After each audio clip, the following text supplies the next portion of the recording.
السلام عليكم ورحمة الله وبركاته. ازيكم احلى متابعين في الدنيا، يا رب تكونوا بخير. هنعمل النهاردة مع بعض المندي اليمني. هنعمله على طريقة اشهر المطاعم من غير تعقيد، وهقولك على سر التسوية المظبوطة. وهنعمل مع بعض الرز، وهقولك ازاي يطلع معاكي نسري ومفرط من بعضه. وهنعمل سلطة الدقوس اللي هي ما بتتاكلش غير مع المندي والكبسة والبخاري. ازاي تطلع معاكي الفراخ باللون ده، وطريقة التسوية، والفراخ ازاي تطلع طرية وجوسي وتندر. بصوا ما شاء الله على شكل بقى الأكلة دي، شكلها تحفة وهيشرفك قوي في أي عزومة. بصوا الفراخ مستوية وتندر وجوسي ما شاء الله، تحفة جدا. مش لازم بقى ناكلها بره البيت، احنا كده كده هنعملها في البيت. جربي بقى الطريقة دي والوصفة اللي انا بعملها معاكم دي، وهتدعولي ان شاء الله مش هتشتروها تاني من بره. يلا حبايب قلبي، نسمي ونصلي على الرسول وندخل بقى على وصفتنا النهاردة. معايا هنا اوراق فراخ، ممكن تجيبوا فرخة كاملة مفيش اي مشكلة.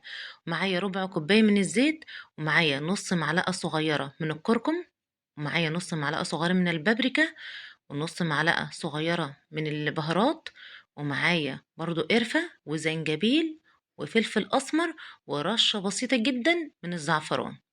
وهنا بقى بضيف معايا نقطة صغيرة جدا من اللون الأحمر، اللون ده صحي، ألوان طبيعية صحية. الزعفران واللون ده هو ده سر اللون اللي انت بقى بتشوفيه بره. وهضيف معايا معلقة كبيرة لكل فرخة، لها معلقة كبيرة من الملح. خلاص كده، يبقى انا ضفت البهارات على الزيت زي ما انتوا شايفين بالشكل ده، وهقلبها كويس جدا. معايا هنا بقى اوراق الفراخ زي ما انتوا شايفين، زي ما قلت لكم تقدروا تجيبوا فرخة كاملة وتفتحوها فراشة، وهنعملها ان شاء الله بإذن الله مع بعض مرة تانية. وتقدروا تجيبوا اوراق فراخ هي اللي موجودة عندي حاليا وتعملوها بالشكل ده. هنعمل مع بعض بقى فتحات في الفراخ بالشكل اللي انتوا شايفينه ده. الفتحات دي التتبيلة هتدخل جواها وهتسويها، وتبقى برضو طرية وجوسي وتبقى حلوة جدا وهطعم الفراخ.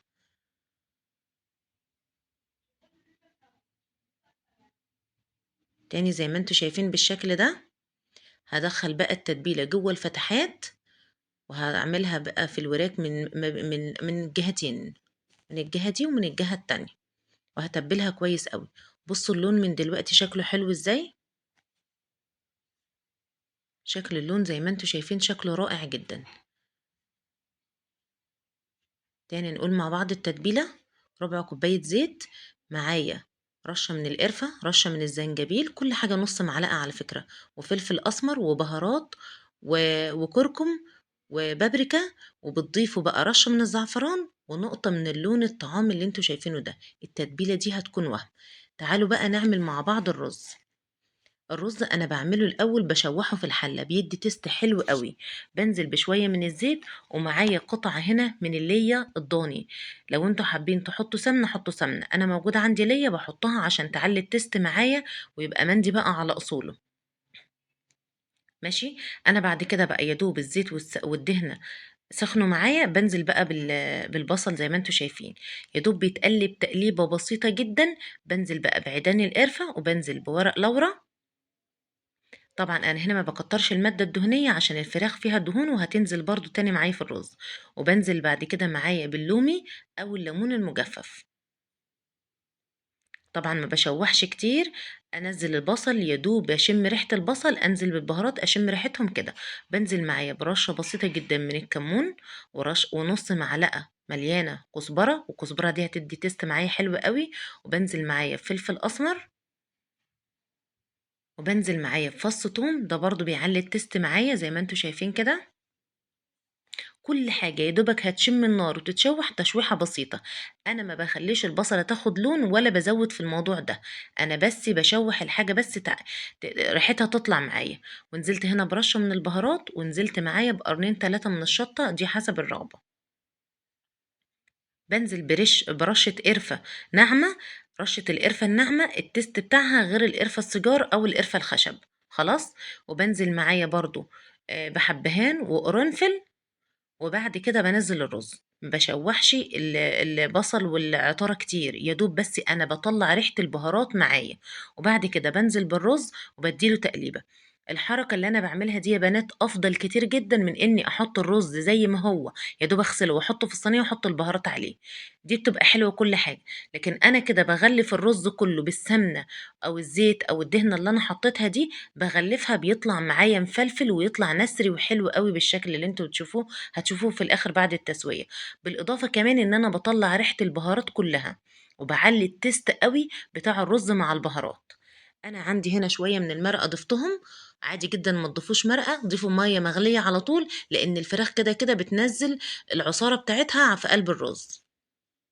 خلاص كده، بابدأ بقى أنزل بالمَيّة برضه مغلية من الكاتل كده زي ما أنتم شايفين، خلاص، المَيّة بتكون فوق الرز زي ما أنتم شايفين، الرز مغسول ومش منقوع، خلاص، أنا ما كنتش ملّحت الرز كده ضِفت الملح وملّحته ماشي، باجيب بقى الشبكة بتاعتي باغلّفها بالفويل زي ما أنتم شايفين كده الأول، وبالسكينة وباخرّمها بالشكل ده، عشان طبعًا الفراخ تنزّل السايل بتاعها أو تنزّل العصارة بتاعتها على الرز.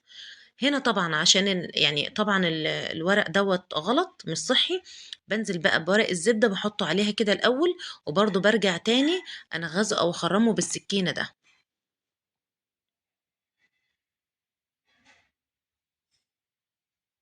خلاص، بابدأ بعد كده أضيف الفراخ بتاعتي وشوفوا لي لون الفراخ ده بقى.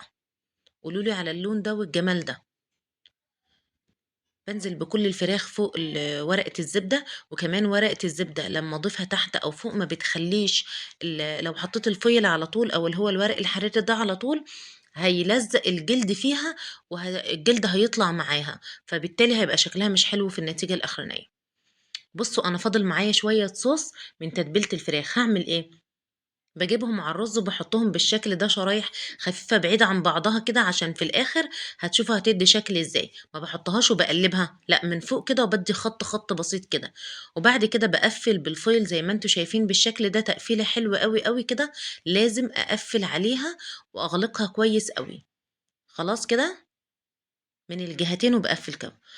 زي ما قُلت لكم فكرة الرز ده الكلام ده بيعلّي طعم الرز غير ما أعمله ني والبصلة بتكون نيّة، الحركة دي ما بتسعفش معايا، لكن لمّا باعمله كده وباشوّحه الحركة دي بتسعف معاكِ في الفرن، بتخلّي الرز يغلي بسرعة وتعلّي التيست أوي وتخلّي الرز يستوي يبقى تحفة معاكِ. حطيته في الفرن، لكل كيلو في الفراخ بياخد ساعة معايا في الفرن، تمام؟ أنا دلوقتي حطيت الفراخ قعدت معايا حركة ساعة ونُص، أنا الوراك زي ما أنتم شايفين ما شاء الله كبيرة بالشكل ده. لكن أنتم لو هتجيبوا فرخة كاملة بتجيبوها ما بتزيدش عن كيلو ونُص. لو عَلْيِت معاكم زوّدوا يعني زوّدوا الوقت في التسوية أكتر. بُصّوا ما شاء الله شكل الفراخ وشوفوا لونها، بُصّوا مش هتحتاجوا إن أنتم تشتروها تاني من برّه تاني أبدًا. بُصّوا بقى الرز معايا، كل العطارة الناشفة دي أو كل البهارات الناشفة دي هنشيلها تاني ما فيش أي مشكلة خالص. بُصّوا أنا باقلِّب الرز زي ما أنتم شايفين، مفلفل ما شاء الله اللهم بارك، مش لازق في الصينية خالص، في ناس بتحط ورق زبدة تحت عشان ما يلزقش في الصينية والكلام ده، مش هيلزق معاكِ في الصينية خالص، اعمليه بطريقتي دي وجرّبيه. تشويحة الرز دي بتفرق معاكِ كتير جدًا غير ما إنِّك تحطيه ني، بصراحة بيكون معجّن. بُصّوا الرز نَسْري إزاي، وبيفلفل من بعضه ما شاء الله، وطبعًا مستوي سِوَى كامل وتحفة جدًا، وبُصّوا اللون بقى كده حبّاية وحبّاية، بُصّوا بقى في منه أصفر وأحمر وأبيض، فتحسّوا إن هو بُصّوا جاي من برّه زي اللي أنتم بتاكلوه في أكبر المطاعم، وولادكم دايمًا بينبهروا بيه باللون ده وبالشكل ده. معايا طبعًا الطاجن بتاعي، هابدأ أحُط فيه بقى الرز كده أو السرفيز، زي ما أنتم شايفين أنا باورّيكم الرز مفلفل إزاي ونَسْر إزاي، بينزل يتبعتر كده مننا، مش معجِّن في بعضه ولا الكلام ده، لإن معظم الناس بتخاف من الطريقة دي عشان الرز بيكون معجِّن. هنا أنا باورّيكم ال الشبكة بتاعتي لمّا حطيت عليها ورق الزبدة والبتاع ما لزقتش في بعضها إزاي، وكمان خدت الصوص اللي نازل كلّه نزّلته على الفراخ. تعالوا نعمل مع بعض الدقوس بقى. معايا هنا 4 حبّات من الطماطم، ومعايا قرنين من الشطة الحراقة أحمر، أخضر زي ما أنتم حابين، ومعايا برضه الكزبرة الخضرا أنا حطيتها طبعًا تحت، وعصرت عصير ليمونتين بالشكل ده، تمام، ونزلت معايا بقى بمعلقتين من الخل، وبعد كده بقى هانزل معايا بكمون وكزبرة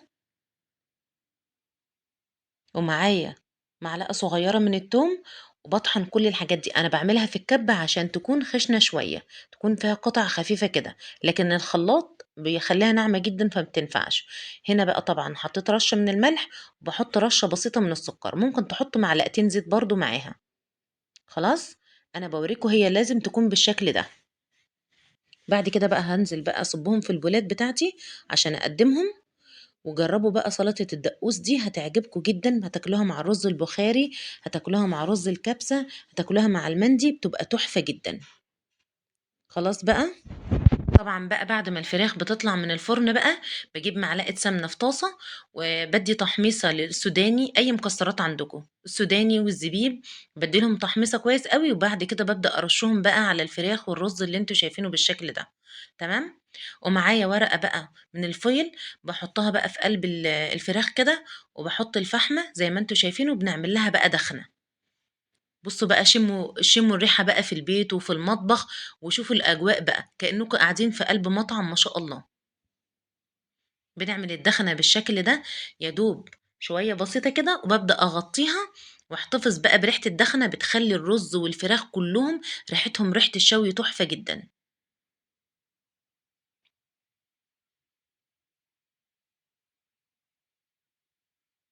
قولوا لي بقى إيه رأيكم في الجمال ده؟